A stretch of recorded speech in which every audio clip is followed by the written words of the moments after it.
we also have started a partnership with ECN, Exhibit Yeah. City News, Oh, right? we're super excited about that.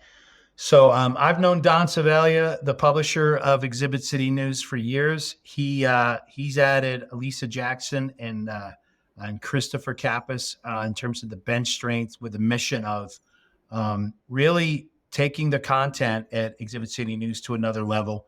So we've been in discussions, and proudly it was just announced a partnership between Exhibit City News and the podcast that we produce called the Experience Builders Podcast. It's a podcast about the business of events. It's not for exhibitors. It's really a podcast for this podcast for the people that work in the business event industry.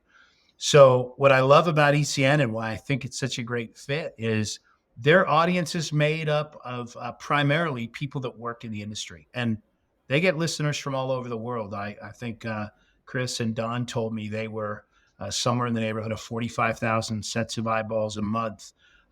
We think that the discussions like this that you and I are having, and if you've been listening, the first 20 episodes, some great guest speakers talking about the economy and building back your business profitably, and how to attract and retain talent in this disrupted workforce environment. We talked about the death spiral, right, and how to make sure you're running a profitable business. How opportunities are even qualified now. It used to be just a commission salesperson that figures it out.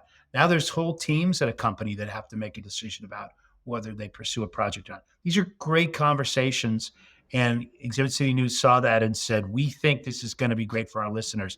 So super happy to Yeah. have announced that at the EDPA Access event, and couldn't think of a better group for us to align with. So very, Yeah, very, it's going to be a really cool opportunity. Excited to see yeah. how we're able to collaborate together and reach a larger audience as well.